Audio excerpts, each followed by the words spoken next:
열린교회 성도 여러분 안녕하세요. 이 시간에 이것만큼은 꼭 알아야 합니다. 성경 공부 진행하도록 하겠습니다. 우리가 신앙생활 하면서 이것만큼은 꼭 알아야 합니다 라는 성경 공부를 시작을 했는데요. 지난 시간에 복음은 무엇입니까? 에 대해서 우리 함께 공부를 시작을 했죠. 여러분들이 생각하는 복음은 무엇입니까? 한번 여러분들 말로 여러분들 스스로 한번 정의를 내려보시기를 부탁을 드립니다. 꼭 무슨 사전에 이러한 정의가 있어갖고 그것이 100점이다 라고 할 수는 없어요. 스스로 생각하는 복음에 대한 정의가 조금씩은 다를 수 있습니다. 제가 생각하는 정의는 이렇습니다.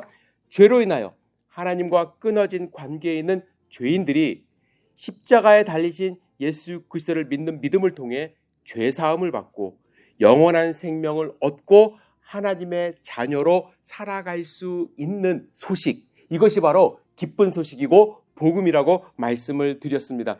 여러분에게 가장 기쁜 소식은 무엇입니까? 승진일 수도 있고요. 어디에 합격하는 것일 수도 있고요. 출산의 소식이 될 수도 있습니다. 그러나 이러한 소식이 늘 기쁜 소식이 되지는 못해요. 여러분들 그 이유를 아십니까? 우리에게 가장 근본적인 문제가 해결되지 않았기 때문에 그렇습니다.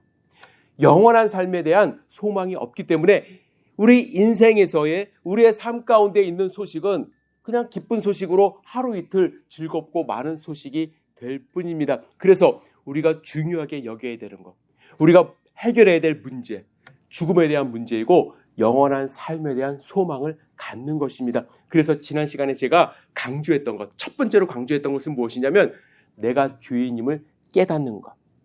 아직 하나님을 알지 못하는 분들이 죄인임을 깨닫게 하는 것, 이것이 가장 중요한 문제라고 제가 말씀을 드렸어요. 이거 깨닫지 않으면 뭐 하나님 믿어서 무슨 소용이야.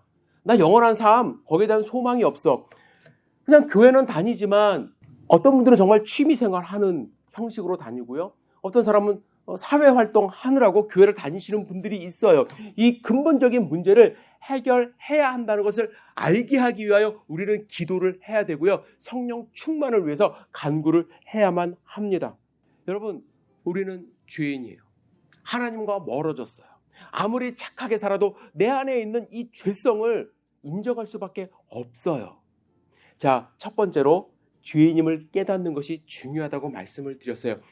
여기에 하나님의 딜레마가 생겨요.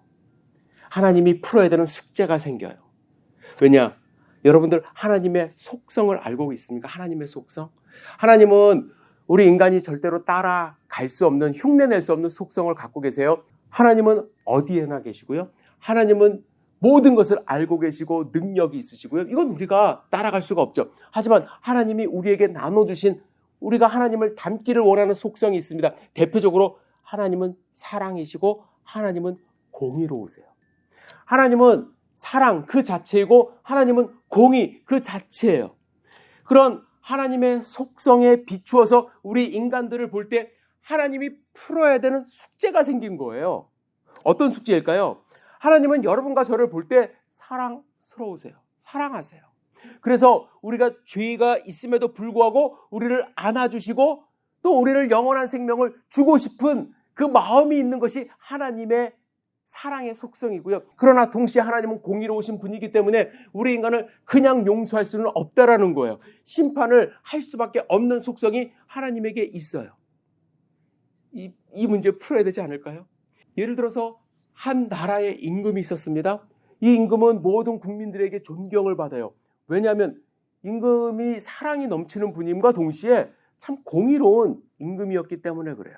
백성들을 사랑으로 감싸주고 또 공의로운 심판을 잘 수행해 왔습니다. 그런데 큰 문제가 생겼어요. 어떤 문제냐면 본인이 정말로 사랑하는 어머니가 중대한 범죄를 저지른 거예요.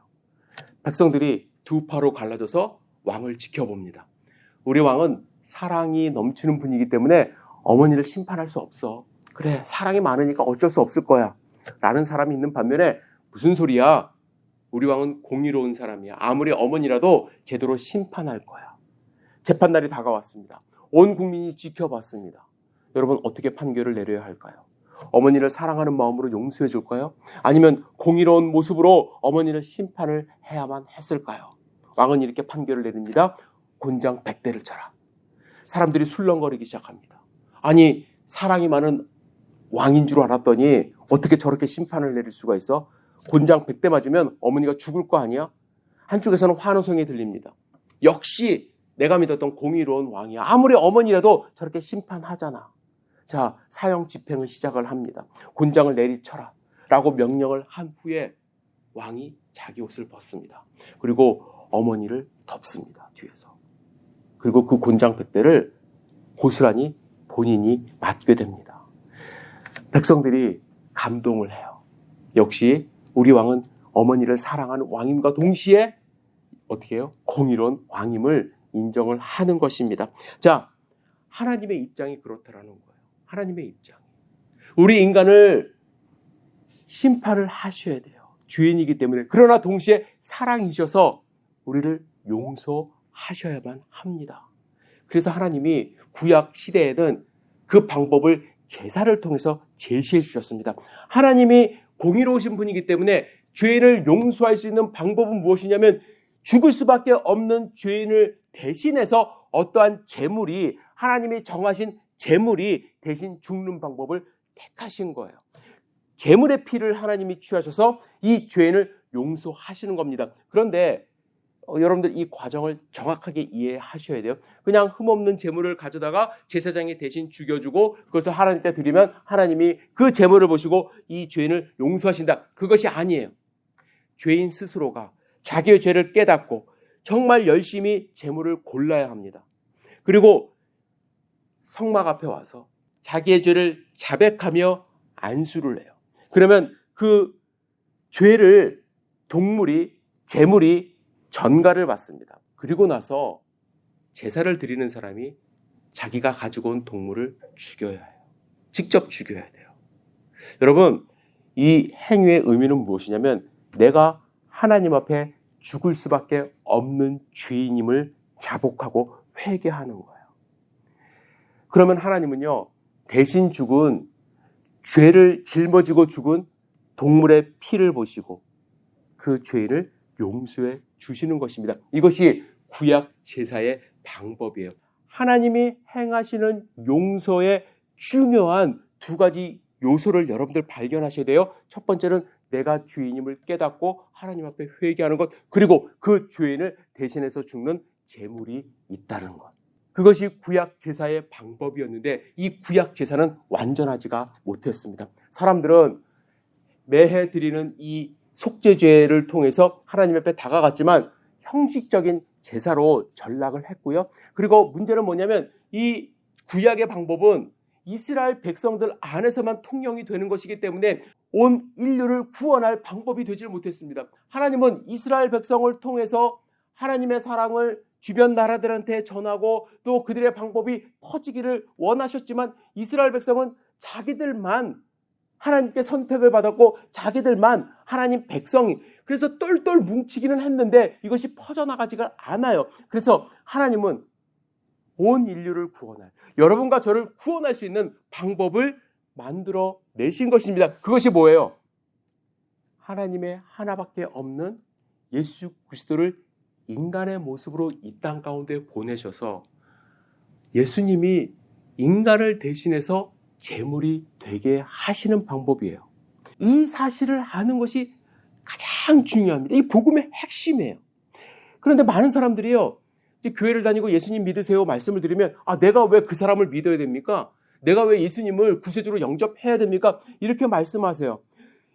이것을 여러분들이 먼저 아셔야 돼요. 왜 예수님이어야만 했을까? 왜 예수님을 믿어야만 하는가? 이것이 구원의 핵심이고 복음의 핵심이거든요. 왜 하나님은 예수님을 보내야만 했을까? 제가 구약의 제사의 특징이 뭐라고 말씀을 드렸어요. 죄인을 대신해서 제물이 필요하다고 말씀을 드렸습니다. 이 제물이 가져야 되는 속성이 뭐냐면 피를 흘려 죽어야 됐고 또 흠이 없어야만 했습니다. 온 인류를 대상으로 하는, 모든 사람을 대상으로 하는 제물이 되기 위해서는 더 이상 짐승 갖고는 안 된다고 하나님이 말씀을 하셨어요.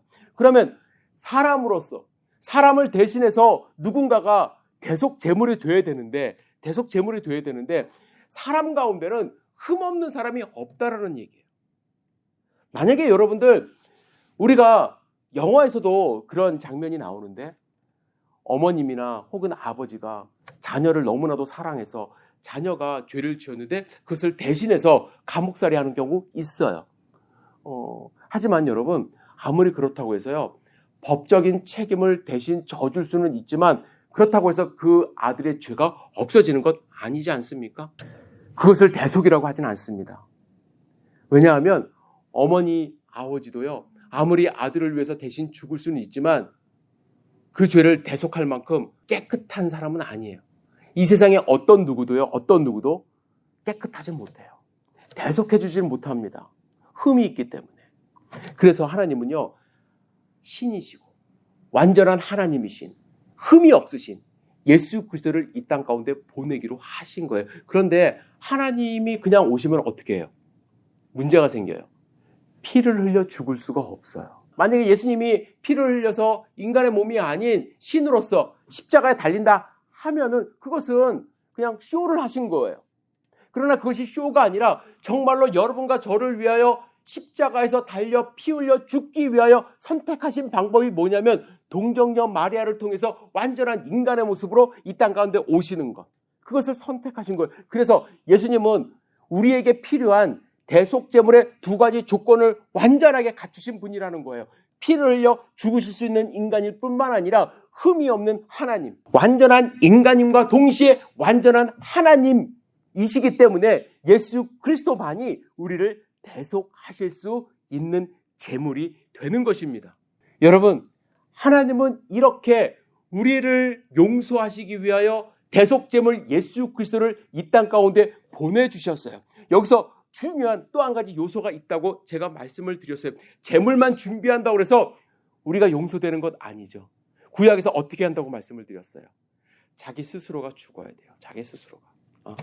자기 스스로가 죄인임을 고백해야 된다고 말씀을 드렸어요. 예수 그리스도가 이 땅 가운데 나의 죄를 대신해서 오셨다는 사실을 믿고 예수님이 나의 죄를 대속해서 십자가에 달리셨다는 것을 믿고 하나님 앞에 내 죄를 자복하고 회개할 때에 하나님은 회개하는 나를 보심과 동시에 십자가에 나를 위하여 대신 돌아가신 예수 그리스도의 보혈의 피를 보시고 나의 죄를 덮어주시는 것입니다. 그래서 하나님이 보실 때는요, 내가 믿는 예수 그리스도의 보혈의 피를 보시고 저를 용서해 주시는 거예요. 우리는요, 여러분 착각하지 마세요. 여전히 죄인의 모습을 갖고 살아갑니다. 그러나 하나님이 위에서 이렇게 보실 때, 우리를 보실 때 죄의 모습으로 우리를 보시는 것이 아니라 나를 덮으신 예수 그리스도의 피를 보시고 대신 죽으신 예수님을 보시고 저를 용서하시고 하나님의 자녀로 삼아 주시는 거예요. 여러분, 이것이 복음의 아주 중요한 두 번째 핵심 요소이고 저는 가장 중요한 요소라고 생각을 합니다.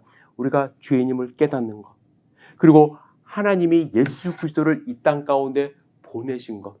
그런데 왜 예수님이어야 하는지를 여러분들이 정확하게 아는 것, 그것이 복음의 핵심이에요. 여러분들 이거 꼭 아셔야 돼요. 꼭 아셔야 돼요.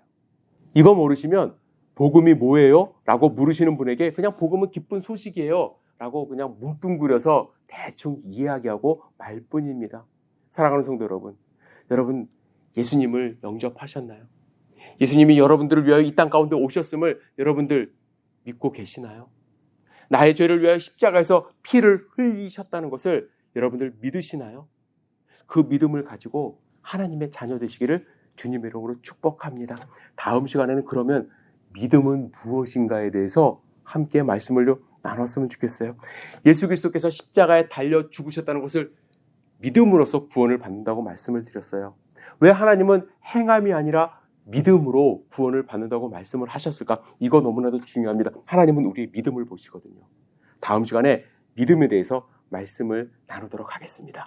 여러분 한 주간 복음 안에서 승리하는 삶 사시기를 주님의 이름으로 축복합니다. 다음 시간에 뵙겠습니다. 감사합니다.